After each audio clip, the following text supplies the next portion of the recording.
Hello friends, welcome to day 43. Very good morning to all of you. हम लोग 43 के words पे जाने के पहले आज एक वर्ड बड़ा अच्छा है, हम्बल।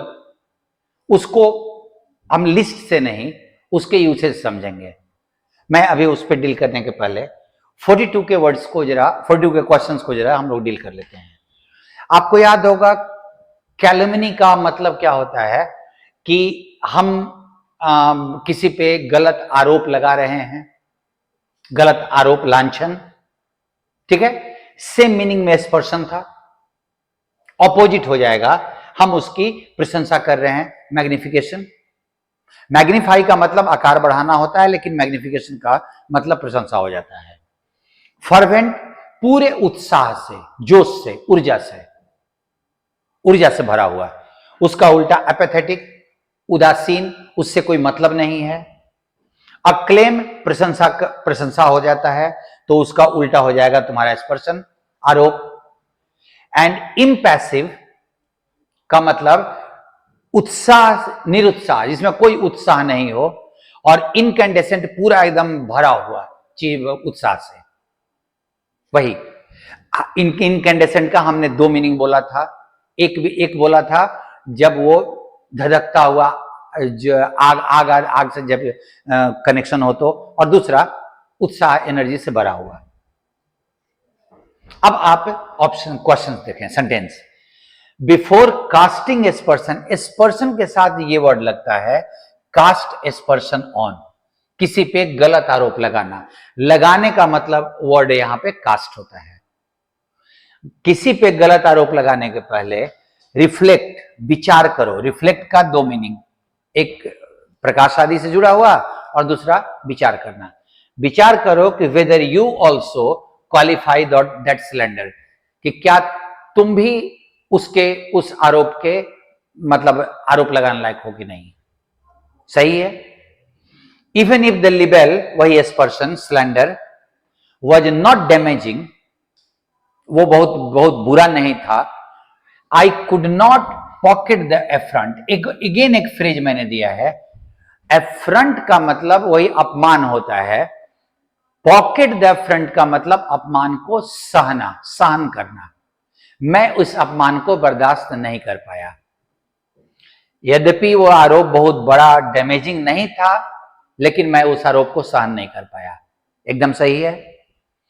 द फ्रिजिड, फ्रिजिड याद होगा, बहुत ठंडा। Atmosphere of the hill station is sizzling. Sizzling मतलब दो, एक तो पूरा पैशनेट, पैशन से भरा हुआ, और दूसरा प्रचंड गर्मी वाला। तो दोनों में से अगर प्रचंड गर्मी लें तो एकदम उल्टा हो जाएगा, ऑपोजिट हो जाएगा। ये बहुत ठंडा, वो बहुत ज्यादा गर्म। द पार्च्ड मंथ, वही सिजलिंग का पार्च्ड, बहुत ज्यादा गर्मी। Of the sweltering heat, sweltering का भी मतलब same. Are increasing in the country, देश में बढ़ रहे हैं वो। द फिल्म वॉज, ये भी सही था, the film was censored as it content some steamy, वही passionate scenes and religious insinuations. आपको इंसिनुएशन का मैंने दो मीनिंग बोला था, एक अपमान और दूसरा इनडायरेक्ट हिंट अबाउट समथिंग। तो उसमें धार्मिक अपमान भी थे और उसमें उसके सीन भी बहुत सारे अच्छे नहीं थे, स्टीमी। तो ये ट्रू हो गया। अब आपके पास वर्ड्स हैं, लेकिन इसको जरा लॉट से देखो। पहला वाला वर्ड बहुत आसान था, प्रोवेस। पहले वाले वर्ड को, प्रोवेस का मतलब होता है स्किल या expertise in a particular field. किसी फील्ड में आपकी निपुणता को प्रोवेस कहा जाता है। और उसके लिए जो सिनोनिम है एप्टीट्यूड, इसी से बना है numerical aptitude test, numerical skill. Deftness, इसका एडजेक्टिव होता है डेफ्ट, मतलब कुशल, मास्टर। प्रोफिशिएंसी, इसका एडजेक्टिव बनता है प्रोफिशिएंट। अडेप्टनेस, इसका एडजेक्टिव बनता है अडेप्ट। ये तुम्हारा तीनों एडजेक्टिव हो गया। और ये होता है निपुणता। अपोजिट, इनएबिलिटी, क्लमजीनेस, इनएप्टीट्यूड, ये तो एप्टीट्यूड का उल्टा हो जाएगा। और क्लमजीनेस का एडजेक्टिव बनता है क्लमजी, बेढंगा, जिसको कोई ढंग नहीं हो, कोई गुण नहीं हो। और प्रोविस का दूसरा ब्रेवरी इन बैटल, बहादुरी, डेयरिंग, गैलेंट्री, इसका एडजेक्टिव बनता है गैलेंट। गैलेंट का मतलब बहुत ज्यादा बहादुर। प्लक, इसको करेज से जोड़ा जाता है। प्लक का मतलब करेज। वेलर का एडजेक्टिव बनता है वैलोरस, ये हो गया बहादुर, ये हो गया बहादुरी। ग्रिट और इंट्रेपिडिटी, इंट्रेपेडिटी, और इसका एडजेक्टिव बनता है इंट्रेपिड, दैट इज बहादुर, निर्भीक, जिसको डर न लगे। और उल्टा टिमिडिटी, टिमिड, कायर, कोवार्डिस एंड पुसिलैनिमिटी, इसका जो नाउन एडजेक्टिव बनता है वो होता है पुसिलैनिमस, मतलब कायर। ये वर्ड अच्छा है, कायर, कायरता।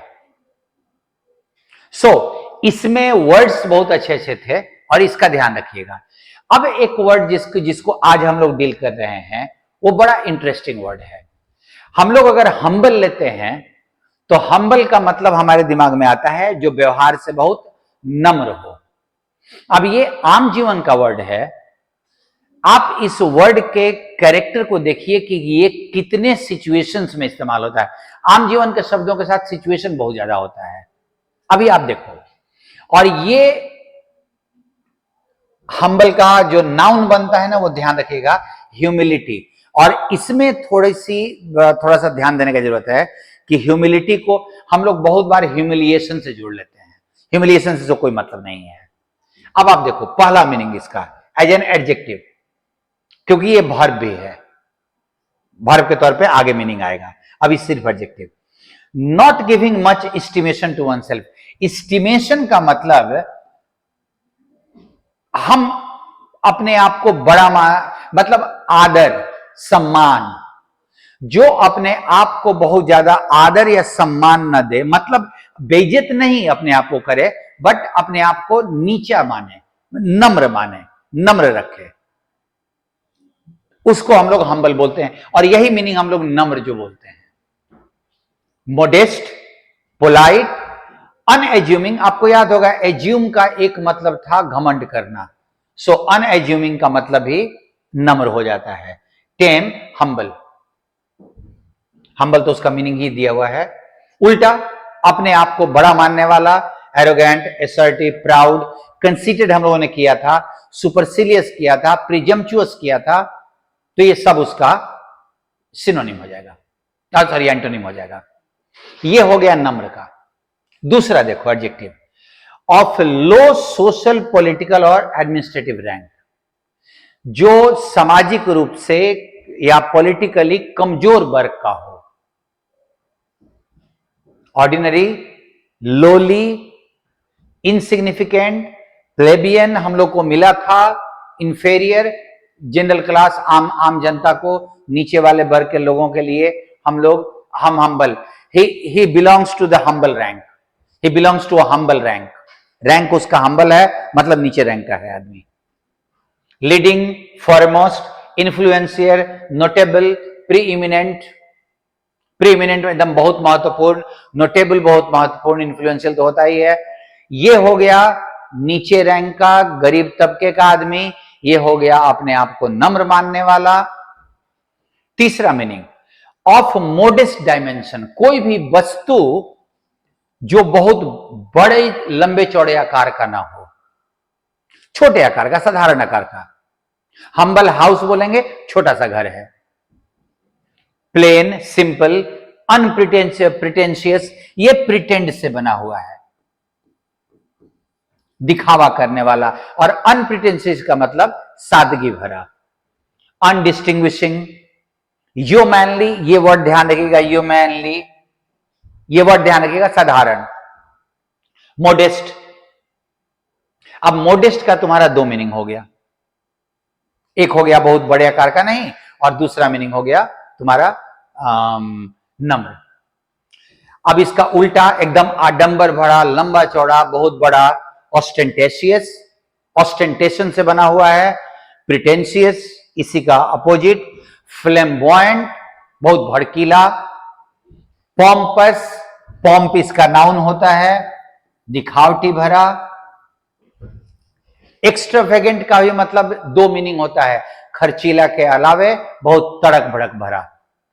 सो ऑस्टेंटेशन अच्छा वर्ड है, उसका एडजेक्टिव होता है ऑस्टेंटेशियस। इसको ध्यान रखिएगा, आकार बहुत बड़ा नहीं हो, साधारण हो। तो I live in a humble house, मैं एक साधारण से घर में रहता हूं, वैसा मीनिंग हो गया। हम्बल का एज अ वर्ब चौथा meaning, as a verb, to make someone feel less important और प्राउड। जब किसी चीज को देख के हमको लगता है कि हमारे में बहुत कमी है, वो औकात नहीं है, इत्यादि इत्यादि, उसको एज अ वर्ब हम्बल का meaning. The speed of the boy in solving questions humbled me.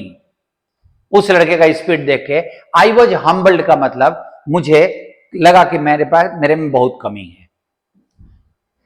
Deflate, subdue, mortify, shame, bring down, lower, shrivel, इसका मतलब सिकुड़ना होता है, सिकुड़ना। His skin has shrivelled. और उल्टा एग्जाल्ट, एलिवेट, अपलिफ्ट, रेज, ऊंचा, अपने आप को स्तर में ऊंचा बढ़ा देना। सो आपका ये हो गया, अपने किसी को शर्मिंदगी से भर देना, लेस इंपॉर्टेंट, प्राउड महसूस, मतलब घमंड नहीं महसूस होना, और ये स्तर ऊंचा अपना हमने देख लिया।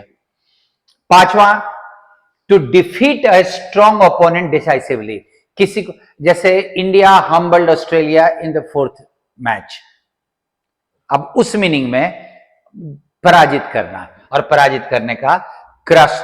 और ये ध्यान रखिएगा, डिसाइसिवली बहुत निर्णायक तरीके से हराना। क्रश, वैंक्विश, डिफीट का मतलब अभी देखिएगा, ये बहुत बार पूछा है, राउट और वैंक्विश। डिफीट बैडली, किसी को बुरी तरह पराजित करना। सो आपके जो हम्बल का एक जो मीनिंग था ना, नम्र, उसके अलावे बहुत सारे और मीनिंग होते हैं, 5-5 मीनिंग है। और इसका आप ध्यान रखिएगा कि हम्बल का 2 मीनिंग वर्ब के तौर पे भी होता है। आई होप कि हम्बल वर्ड के सिचुएशंस सिनोनिम एंटोनिम अगर पूछेगा तो ये एज अ वर्ब अगर उसने किया, बहुत बार मैंने सिनोनिम एंटोनिम क्वेश्चन देखा है, बगल में वर्ब लिख देता है। तो हम्बल एज अ वर्ब जब मीनिंग पूछेगा तो वो नम्र से एकदम अलग हो जाएगा। एक पराजित करना और दूसरा किसी को शर्म से भर देना। उम्मीद है हम्बल आपको बहुत अच्छा लगा होगा, वर्ड सीख के पसंद आया होगा। मिलते हैं हम लोग अगले सेट के साथ। Thank you for being with me.